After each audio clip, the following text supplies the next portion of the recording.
Muito bem, esse é Orientes. Nós estamos hoje falando sobre mais um pecado capital. Estamos falando sobre a inveja. A produção colocou aqui para mim, na minha ficha, algumas afirmações que o padre falou. Peraí, tem que explicar, então agora é hora, padre. Diga lá. Falando sobre a virtude que seria quase que o antídoto para tudo isso, né? A caridade. Colocou então o olhar bom para o próximo. Isso é muito interessante e é um verdadeiro exercício. Claro. Né?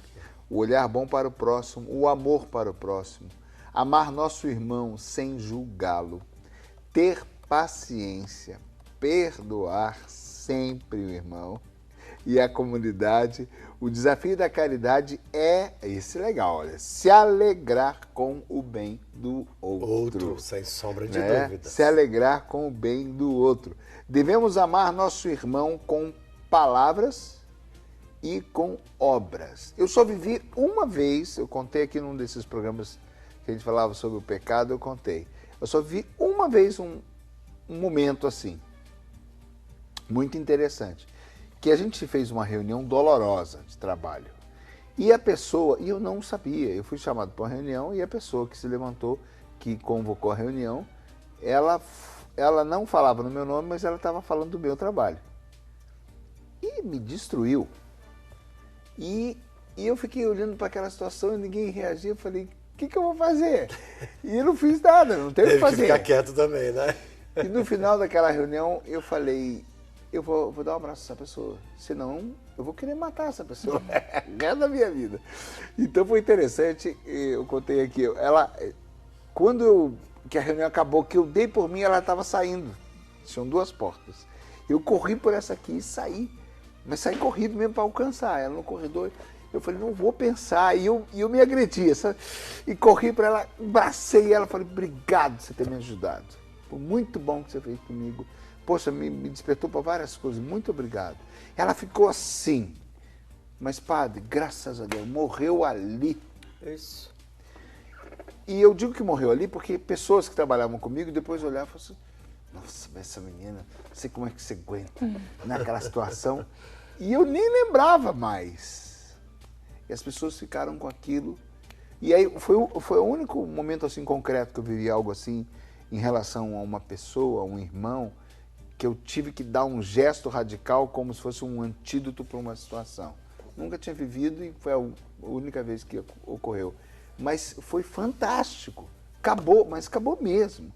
E eu nem me recordava mais, enquanto que as pessoas às vezes vinham comentar quando haviam, né? Uhum. Era uma situação radical que precisava de um antídoto radical, né? Não é. Foi uma agressão para mim. Eu não queria. Uhum. Eu me lembro de eu me apressar os passos para correr e dar um abraço. Mas é engraçado isso, como isso parece que desata. Você sabe, isso, eu gosto de dizer assim, isso foi a sua plenitude humana que você fez.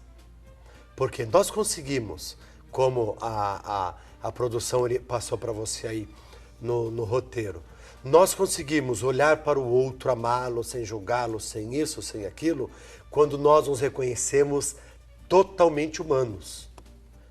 No começo eu dizia que as pessoas querem ser super-heróis e não são. Então elas passam por cima de tudo, de todos, criam sentimentos de inveja, situação disso, situação daquilo. E às vezes gera situações que levam justamente ela olhar para o outro como qualquer coisa menos o ser humano. Então, à medida em que nós tornamos humanos, nós conseguimos agir com caridade, nós conseguimos amar o outro, nós conseguimos não julgar, não condenar nada disso. No meu programa, eu dizia, né, acho que foi um mês retrasado, uma coisa assim, eu não me lembro exato quando foi, mas eu dizia lá no Você Pode. Por que Jesus é 100% divino? Porque ele é 100% humano. E por que ele é 100% humano? Que ele é 100% divino. E o que ele fez? Quando Maria Madalena chegou, ele falou, vai pro inferno, prostituta? Não. Quando chegou um, chegou outro, que ele fazia?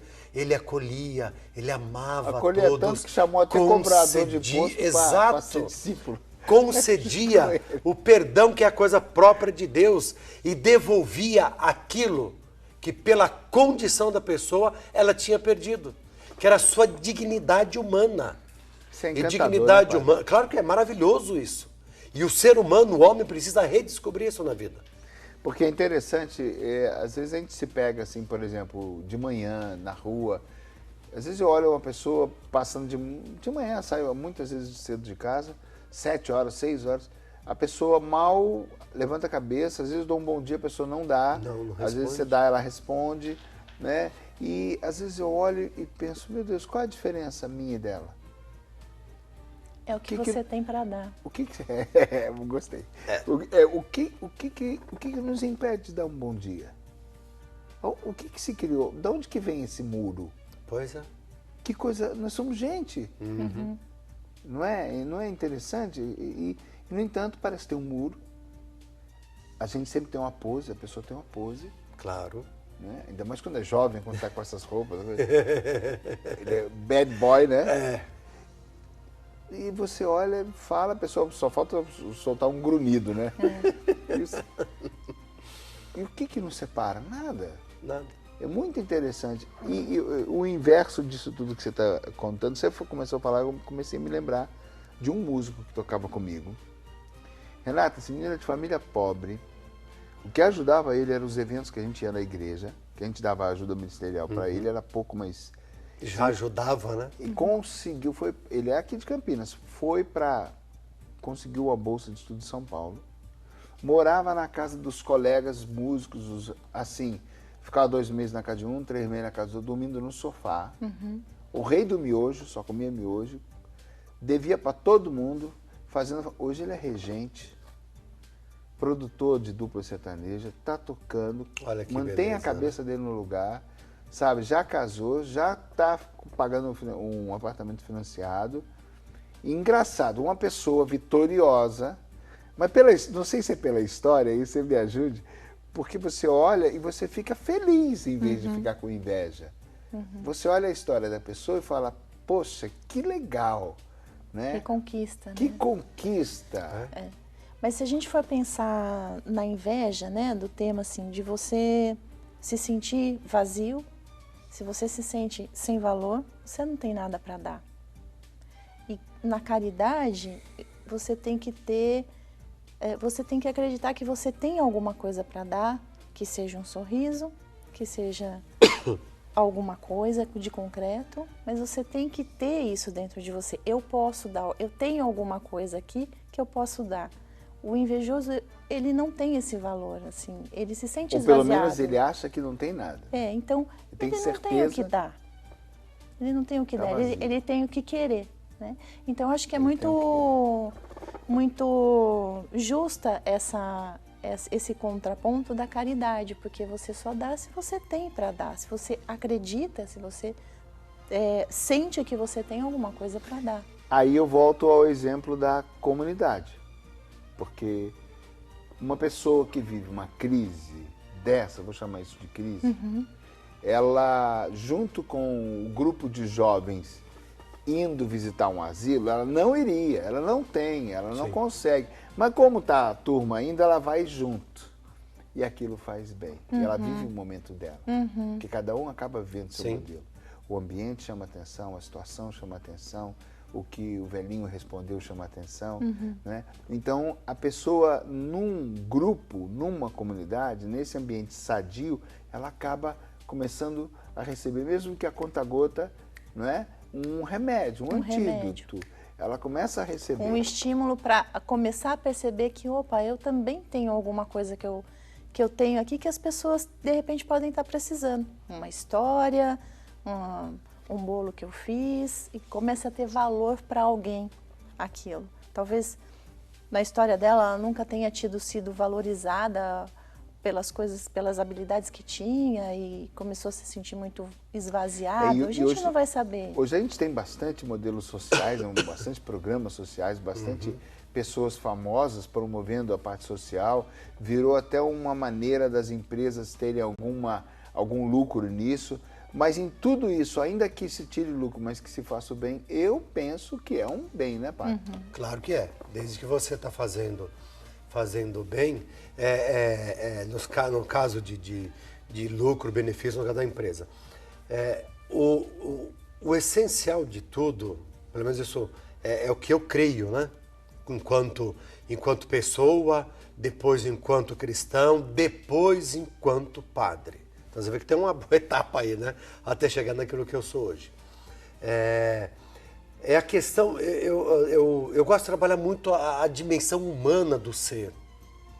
Então, desde que você faça algo para que seja resgatado, porque falta, e realmente falta muito hoje, o homem voltar a ser homem, quando eu digo homem é a espécie homem, né? O homem e a mulher, falta muito a nós voltarmos a sermos homens, Nos humanos. distanciamos demais. Exato, né? exatamente. Então, por isso que você passou, falou bom dia e a pessoa não te respondeu.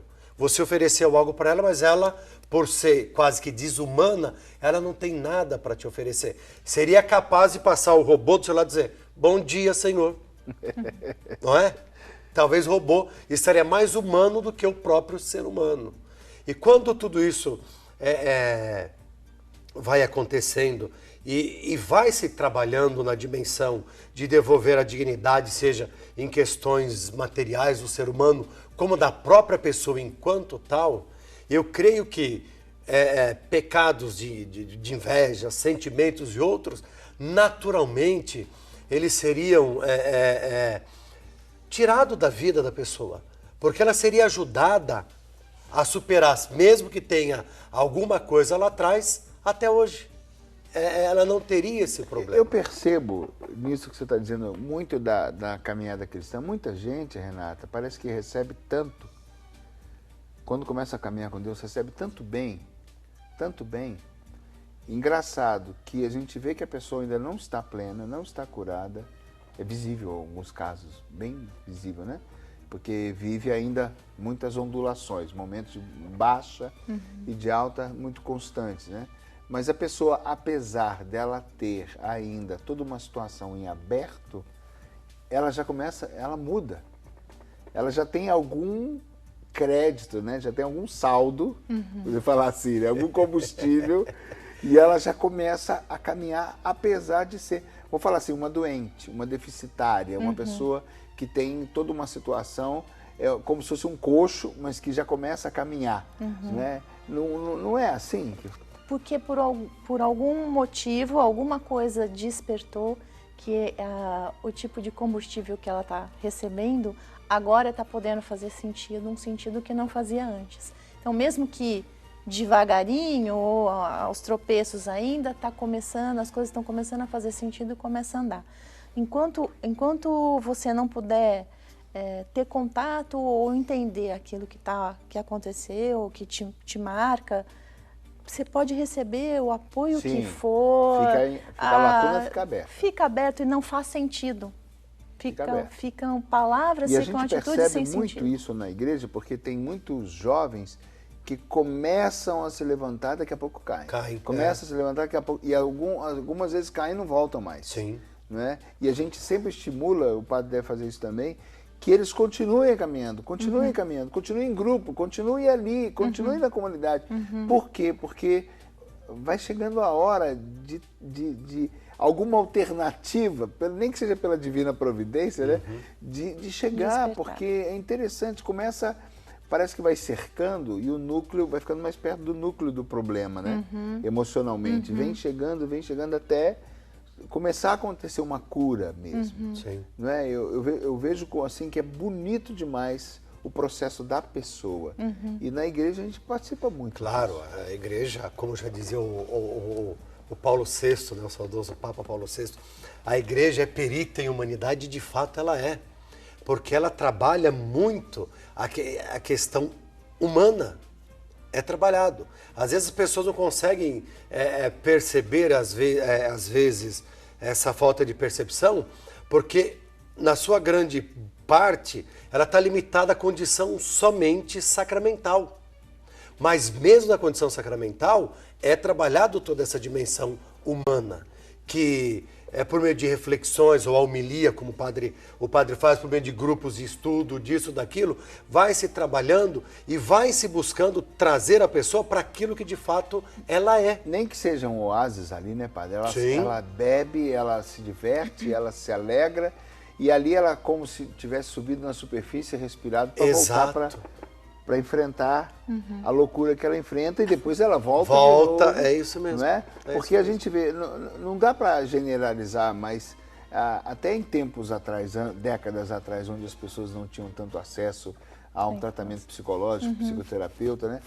As pessoas acabavam encontrando, não é que fosse um bem, no geral a gente precisa do tratamento, claro, mas mesmo pela graça da fé, pelos grupos sadios, as pessoas conseguem ir vivendo com luta, com trancos, com barrancos, mas elas se alimentam, é combustível, não é, Renata? Com certeza.